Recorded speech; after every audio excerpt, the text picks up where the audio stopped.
ശരി, ലഹരി കേസിൽ അറസ്റ്റിലായ മുഹമ്മദ് ഹുസൈനെ അറിയാമെന്നും പ്രതി സോഷ്യൽ മീഡിയ അംഗമല്ലെന്നും മുഖ്യമന്ത്രി പറഞ്ഞു. നവകേരള യാത്രയിൽ അടികൊണ്ട പിള്ളേരെന്ന നിലയിലാണ് ചേർത്ത് നിർത്തിയത്. തനിക്ക് സോഷ്യൽ മീഡിയ ടീമില്ലെന്നും ആരെങ്കിലും ചെയ്യുന്നുണ്ടോ എന്ന് അറിയില്ലെന്നും മുഖ്യമന്ത്രി പറഞ്ഞു.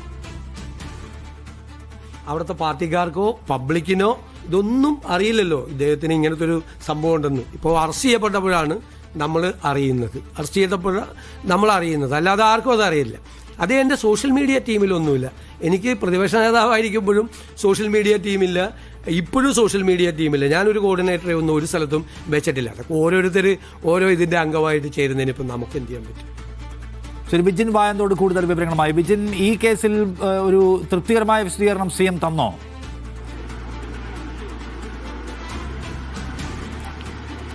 തൃപ്തികരമല്ല വിശദീകരണം എന്ന് വേണമെങ്കിൽ പറയാം. പക്ഷേ ഈ യൂത്ത് കോൺഗ്രസ് നേതാക്കളെ രണ്ടുപേരെയും തനിക്ക് അറിയാമായിരുന്നു. അത് നവകേരള യാത്രയുമായി ബന്ധപ്പെട്ട് അന്ന് ലാത്തിച്ചാർജിൽ പരിക്കേറ്റ 2 യൂത്ത് കോൺഗ്രസ് പ്രവർത്തകരാണ്.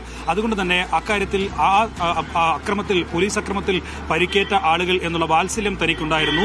അതിനുശേഷം പിന്നീട് അവിടുത്തെ കാസർഗോഡിലെ തന്നെ കോൺഗ്രസ് നേതാക്കൾ ഉൾപ്പെടെ പറഞ്ഞ ഘട്ടത്തിൽ അയാളുടെ വീട് സന്ദർശിക്കാൻ പോയിട്ടുണ്ട്. അല്ലാതെ ഏതെങ്കിലും തരത്തിൽ തന്റെ സോഷ്യൽ മീഡിയ ടീമിന്റെ ഭാഗമല്ല, ഏതെങ്കിലും തരത്തിൽ തന്റെ അനുയായിയോ തന്റെ ഓഫീസിലെ സ്റ്റാഫോ അല്ല എന്നുള്ളതാണ് മുഖ്യമന്ത്രി വി ഡി സതീശന്റെ ഇക്കാര്യത്തിലുള്ള വിശദീകരണം. ഒപ്പം തന്നെ തനിക്ക് പരിചയം അത് ഈ നിലയിൽ മാത്രമാണ്. നവകേരള സദസ്സുമായി ബന്ധപ്പെട്ട് അക്രമത്തിൽ പരിക്കേറ്റതിന്റെ ഭാഗമായി മാത്രമാണ് തനിക്ക് ഈ യൂത്ത് കോൺഗ്രസ് പ്രവർത്തകരെ പരിചയമുള്ളത്. ഒപ്പം നിലവിൽ തനിക്ക് ഏതെങ്കിലും തരത്തിലുള്ള സോഷ്യൽ മീഡിയ ടീമില്ല. തന്റെ ഒരു 2 പേജ്, അത് ഒന്ന് ഇൻസ്റ്റഗ്രാമിലും ഒന്ന് ഫേസ്ബുക്കിലുമുള്ള പേജാണ്. അതിന് പ്രത്യേകം ആളുകളെ വെച്ച്, അങ്ങനെ ഒരു കോർഡിനേറ്ററെ വെച്ച് താൻ സോഷ്യൽ മീഡിയയിൽ ഏതെങ്കിലും തരത്തിലുള്ള പ്രചാരണം നടത്തുന്നില്ല എന്നുള്ളതാണ് ഇക്കാര്യത്തിൽ മുഖ്യമന്ത്രിയുടെ മറുപടി. പക്ഷേ മുഖ്യമന്ത്രിയുടെ ചിത്രങ്ങൾ, നേരത്തെ തന്നെ ദൃശ്യങ്ങൾ ഉൾപ്പെടെ ഈ പ്രതികൾക്കൊപ്പമുള്ള ദൃശ്യങ്ങൾ തന്നെ പുറത്തു വന്ന സാഹചര്യത്തിലാണ് അദ്ദേഹം അവരെ പരിചയമുണ്ട് എന്ന് സമ്മതിക്കുകയും അതിന് ശേഷം അതിന്റെ വിശദീകരണം നൽകുകയും ചെയ്തു. ശരിയല്ല വിജിൻ, ഇപ്പൊ ഇതിനകത്തൊരു കാര്യമുള്ളത്, മുഖ്യമന്ത്രിയുടെ കൂടെ ഈ പറയുന്ന യുവാവ് നിൽക്കുന്ന ചിത്രങ്ങളൊക്കെ നമ്മളെടുത്ത് പരിശോധിച്ച് നോക്കിയാൽ ഒരു ചിത്രം ഇദ്ദേഹം അപ്ലോഡ് ചെയ്തിരിക്കുന്നത്, ഈ ഹുസൈൻ മുസാഫിർ അപ്ലോഡ് ചെയ്തിരിക്കുന്നത് 2021 സെപ്റ്റംബർ 4-നാണ്.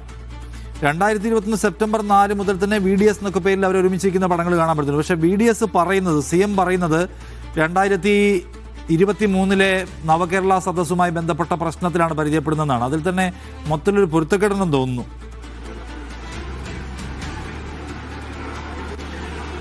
CM ഇക്കാര്യത്തിൽ ഒരു ന്യായീകരണം നിരത്തുന്നത് കോൺഗ്രസ് പ്രവർത്തകരാണ്. ഏതെങ്കിലും തരത്തിൽ ഇവർ ഇങ്ങനെയൊരു മയക്കുമരുന്ന് കച്ചവടത്തിന്റെ ഭാഗമാണോ എന്ന് അറിഞ്ഞിട്ടല്ല അവരുമായുള്ള ബന്ധം. അത് യൂത്ത് കോൺഗ്രസ് പ്രവർത്തകർ എന്നുള്ള നിലയിലാണ്. CM നിലവിൽ പറഞ്ഞിരിക്കുന്നത് ഇവരെ പരിചയപ്പെടുന്നത് അത് നവകേരള സദസ്സിലെ ലാത്തിച്ചാർജുമായി ബന്ധപ്പെട്ട പരിക്കേറ്റ ആളുകൾ എന്നുള്ള നിലയിലാണ്. ആ കാര്യത്തിൽ യൂത്ത് കോൺഗ്രസ് പ്രവർത്തകരോട് തനിക്ക് വാത്സല്യമുണ്ട് എന്നൊക്കെയാണ്. പക്ഷേ ഇപ്പോൾ ആ 2021 ദൃശ്യങ്ങൾ കൂടി പുറത്തു വരുന്നുണ്ട്. അതിനൊരു പക്ഷേ ഇനി ആ ചോദ്യത്തിനുള്ള ന്യായീകരണം സ്വാഭാവികമായും CM നൽകാൻ പോകുന്നത് അത് യൂത്ത് കോൺഗ്രസ് പ്രവർത്തകരാണ്. അവർ ഇത്തരത്തിൽ മയക്കുമരുന്ന് കച്ചവടക്കാരാണോ എന്ന് അറിഞ്ഞിട്ടാണോ ആളുകളെ ഒപ്പം നിർത്തി ചിത്രമെടുക്കുന്നത് എന്ന ചോദ്യമൊക്കെ ഉയർത്താനുള്ള സാധ്യതയുണ്ട്. അത്തരം ന്യായീകരണങ്ങളും വിശദീകരണങ്ങളും ഒക്കെ തന്നെയാണ് മുഖ്യമന്ത്രിയുടെ ഭാഗത്തുനിന്ന് ഉണ്ടാകാനും പോകുന്നത്. നിലവിൽ എന്തായാലും ഈ അവരുമായി ഉള്ള ദൃശ്യങ്ങൾ, വീഡിയോ ഉൾപ്പെടെ ഉള്ള ദൃശ്യങ്ങൾ, ഒപ്പം തന്നെ ഈ പ്രതികളുടെ വിവരങ്ങൾ നൽകിയത് മുഖ്യമന്ത്രി ഇക്കാര്യത്തിൽ നൽകിയ വിശദീകരണം ഉണ്ട്. ചില ക്വസ്റ്റ്യൻസ് ഉണ്ട് താനും. ശരി, താങ്ക് യു വിജിൻ.